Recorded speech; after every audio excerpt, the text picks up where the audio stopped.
Welcome back and thanks for staying with us. We're going into our hot topic, and this story was sent to us via email. The lady narrated that she's been dating a man hoping on marriage, who is on the verge of completing his divorce process with his wife to marry her. It appeared that this man, she has been waiting with this man for 4 years, and it's longer than she envisaged. She has already assumed the role of a stepmother to his children, and it has hurt her because she's a Christian lady.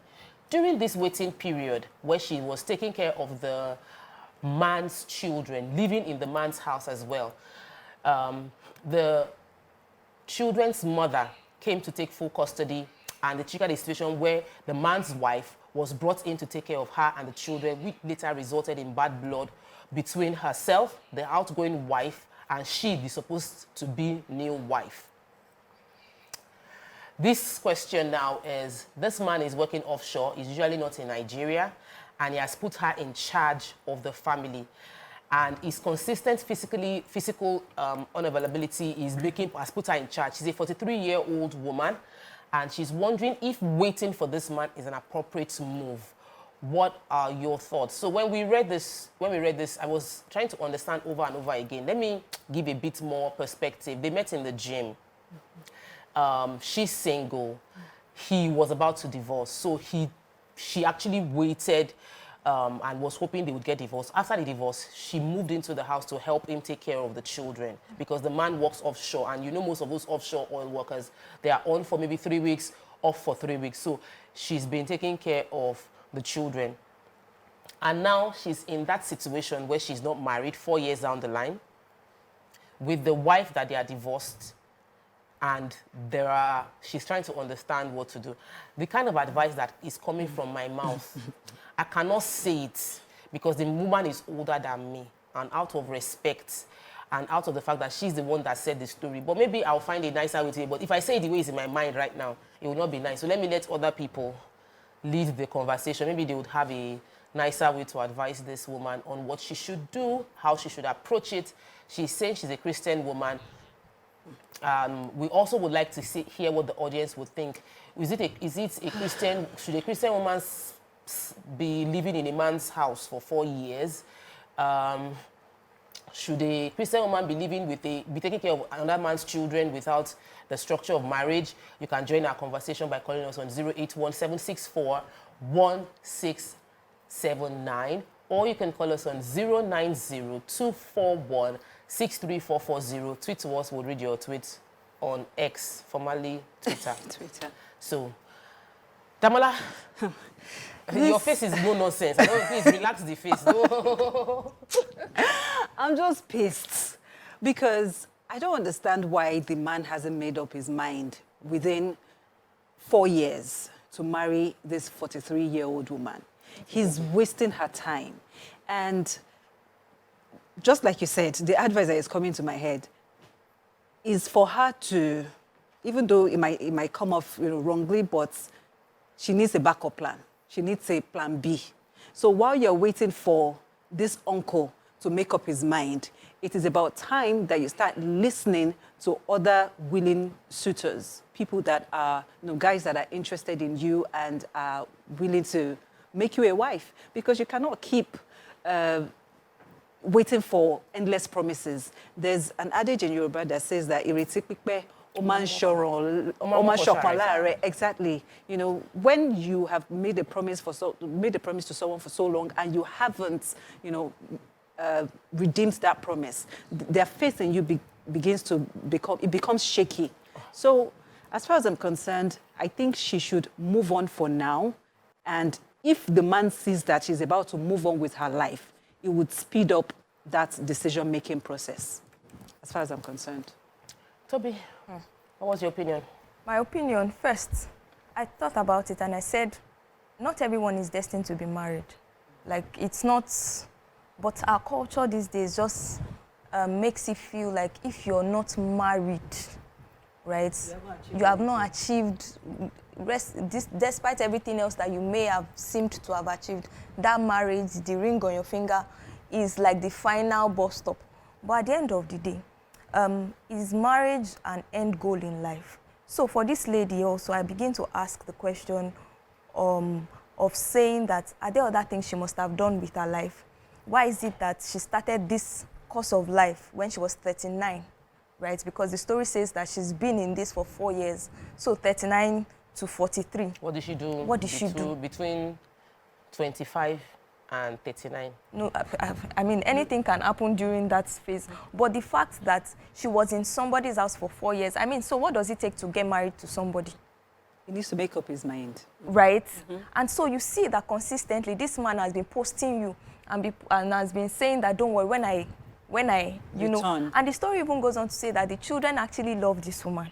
So it's not a question of, are my children in support or not, right? Because the story says that she heard that the children say they prefer her to their own mom, right? So really, and I also want to say that as women, the way we sometimes present ourselves would determine the things that we receive from those relationships. So for example, now, you've made yourself available, you've moved, you've stayed there. You've done wifely roles. You've done wifely roles, you've done motherly roles. This person doesn't see a need to actually go in search of asking you, asking for your hand in marriage. He feels that, well, she don't date there, she'll be there. All I can do, right? And you know, this our very sweet male gender, they have this ability to sweet talk, especially for women that may not have the ability to stand on their own and say that, I'm making this decision today, guy. You they marry, you know they marry, and they come out, right?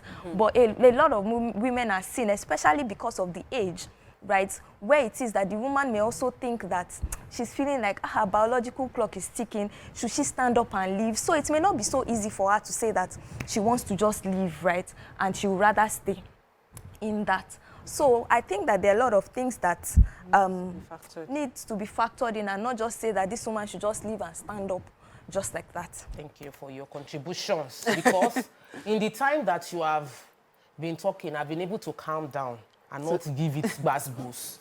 You know, if I wasn't on this side of the chair, I probably would have been able to give it. But as I'm sitting down here, I have to respect the position. One of the things that I have noticed about life is the concept of sunk cost fallacy, where you feel that I have already put in too much.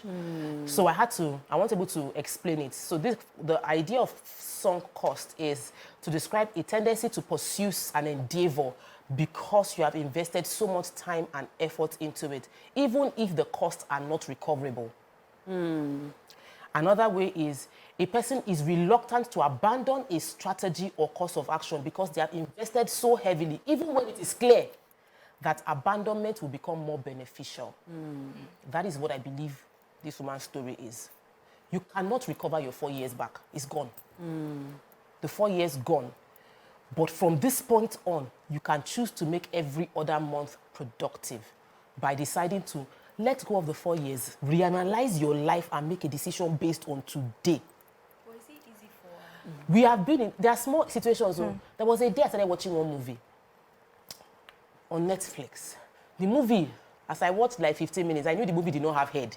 But I was hoping that somehow, I've spent 15 minutes, let me see. You'll get better. Maybe the story will come to life. So I gave it another 15 minutes. At 30 minutes, I looked at myself and said, Tokwe, this is 30 minutes wasted. This story does not have head, it does not have tail. Just give up. My friend watched the story till the end. You know all these Nigerian movies that come out and they are like hyping it. So I went to watch because I was hyping. My friend too was watching. But I'm so grateful to God that I gave up at 30 minutes. My friend watched to the end and regretted that she wasted over 1 hour of her life watching a story that did not have head or tail. Sunk cost. Your time, your life is going. What you are doing with your time and life now, if it is not going to bring you any benefit, you better abandon and give up on the cost you have put into it and move into something else. There were other areas I noted when you were talking. You know, you mentioned at 43. At 43, you're an adult. At 39, you are an adult. You know. Full blown. As in 39-year-old. Mature. At 40 is a fool forever. You carry your 2 legs and moved into a house and were raising 4 children at 39 for a man that promised you marriage. Hello. What jazz did he use? But the question, the lady also said she had accommodation issues. No. Before she had the accommodation issue, she had moved in. According to the story, she had moved in because... I don't understand. Yeah, and then... let's take this call. Somebody has called in from Oshogbo. Please let me look at the story again. Wow. James, welcome to the show. Good morning. Yeah, good morning. Please contribute. To you, ladies. Yeah, thank you. I actually want to believe there are more to what the lady saying. Because if not, I won't believe that a woman will stay with a man for 4 years without any solid agreement. Oh. But if there are no other things apart from what she said, then it shows that she has actually shown herself to be desperate, and that is the man to take advantage of her. And then the other word, when she says she's a Christian, I don't think a Christian will even assume to move into a man's house without him paying the dowries and doing the necessary things which actually qualifies you to be the wife. And the last thing is, the woman that the man already divorced, what is she looking for again in the house of the man that divorced her? So I think there are many things to this discourse than what the woman narrated, which she may need to tell us for us to actually know what to do. But the summary of the advice, if I'm an advisor, is to leave that place first. If the man is actually interested in her, let the man go to her family, request for her from the family, do the necessary officially, get married to her, then they can. Thank you so much, James. I want to ask you a question. James mentioned that James alluded to the fact that he must have sensed her desperation. Do you believe that she could have been desperate and he took advantage of her desperation to get married? Right. So a lot of women, when they feel they are getting old, or they feel that they cannot, the number of suitors they are attracting at their age is, reducing. They tend to want to give up desperation, even without them knowing. You find lower. Yeah, or lower their standards. They'll be saying, maybe my standards are too high. That's why I'm not getting the man of my dreams. And when women are desperate for marriage, they tend to talk about it a lot. So what are we doing? When are we getting married? What do we? So when that man senses that desperation, there's a high tendency for him to actually take advantage of the woman, because he feels at that point he's doing you a favor. And that's why I always tell women, don't let any man feel that they are doing you a favor by marrying you. Both of you have decided to come together to coexist as man and wife. So both of you have benefits that you want to add to each other. So don't let anybody feel like it's a privilege to marry you or take you off the singles market. I would pause now so that we can take that call. Yeah. Then I'll continue afterwards. Adekbega, calling us from Agege. Welcome to the show. Good morning. Good morning. Good morning. I joined your program midway, and I think I've heard what you are saying, and I want to pass comment. My comment is very simple, because the case at hand is very simple and very delicate, right? The man that has issues already on ground is as desperate as the woman that is about 39 or what have you that wants to get married. So both of them are desperate. So the issue of desperado is a minor thing there, as far as I'm concerned. Forget about the women getting 45 and childbearing thing. The issue is that the woman did not cultivate or court the man before she moved in. Again, because the man is having children, the woman did not cultivate the children, right? So the children, when she moved in, one way or the other, she must know that the man loves her or did not love her. If the man did not love her at all, she wouldn't have moved in. I want you to just leave that. Forget about sex. So the woman must have agreed in her mind that together with the man, they will raise the children that are on ground. 2, if God is kind on them, she will also bear her own child or children. But for the future, the woman is not having a stable mind, she must be able, assuming that she moved in, she did not cultivate children, she must have a stable mind that, okay, these children, I'll start to cultivate them. Forget about the fact that she has accommodation problem. These children, I will cultivate them. The more she cultivates the children and cares for them, the man will continue to love her. 4 years down the line. Adekbega, I don't understand though. So you were saying something? Yeah, I was saying that what he said about the man being desperate, I don't know. I think the man is just a user. Yes, taking advantage. Yes, he took advantage of her desperation, brought her into his house to take care of his own 4 children, promising her marriage because he knew that that was what she wanted. And a lot of men, that's how they are. They feel that marriage is the end goal for most women. So the first thing they want to put across to you is marriage. I met someone sometime, and then we were talking, and then within 2 weeks, you're already talking about marriage, how you want to have kids. And he was like, you barely even know me. Why? But Why then, do you think I want to marry exactly, you? and you just assumed, you just looked at me and said, this is one of my victims. Let me come and put you there. So you have to be smart as a woman to quickly pick up those red flags. Call. Sandra has called in from London. Let's take a call quickly. Welcome to the show. Good morning, Sandra. What advice do you have for our guest who has given us this email at 43? Good morning. Good morning. Good morning. I totally agree with you that she's in this strong face syndrome kind of thing. And I think she should leave because she's giving him all the benefits that he needs from a wife. She's taking care of his children. She's cleaning. She's doing everything. She's probably also sleeping with him and everything. So what commitment does he want to give to when he has everything? Men are chasers naturally. So if they are not chasing anything, they are not willing to commit to that thing. Even husbands still chase their wives in the house. You must constantly reinvent yourself as a wife to get that engagement and longing from your husband. Talk less of a woman who wants marriage. If you want marriage, you stay outside. He'll come and marry you into the house. So for me, I think she should leave. If he thinks she's important enough to be a wife, then he should go marry her. But if not, he should move on with her life.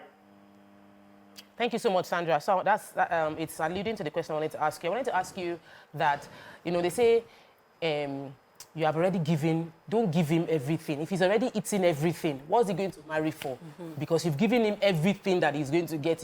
If they get married, there'll be no difference in their life. You're already taking responsibility. He's just putting a ring on it. She's doing everything she would have done if they were married. So do you think that it is a wrong thing? And I'm not saying just about this situation alone. I'm saying for women generally to, they say give taste, but don't give everything so that they will not see finish before. Don't let him unravel you. The entirety of the package. What do you think? Should be eating and I like know I wanted to shawarma. also throw you the question about the Christian side, because she used the word, I'm a Christian lady, and I'm wondering, how do we define Christian lady again? So those two perspectives, I'd like you to give an opinion on it. I think that one of the most abused or overused words is Christian, right? I'm a Christian. Because the Christian person or the Christian term has some guidelines. And this clearly goes against the guidelines of who a Christian is. You're not married to the person and you're living with the person. So that begs to question the term Christian that you've labeled yourself as, right? And to be honest, I'm not a judge to say maybe she's a Christian or she's not a Christian. I'm just saying, because we all have weaknesses, we all have things that we're dealing with, but that term Christian represents something, and we must, if we're Christians, meant to abide by it. Right? Before you go into your next thought, I'll take a call from Olanrewaju. He's called in from London. We don't want to keep him waiting for too long. Welcome to the show, Olanrewaju. Hello, good morning, Sophia. Good morning. How are you doing? I'm doing good. We're doing fine. Please go ahead with your contributions. What I will say concerning this matter, I think that guy, the guy is a user. I won't lie to you. Because he's looking for someone to look after the children, as one of your lady already mentioned. He's looking for someone to look after that children. And he realized that the lady is very desperate to marry, and she's a nice woman. And that's why she allowed her to come in. The woman should move on as quick as she can. Don't rely on him. And even though they marry, I don't think it will work. That's my contribution.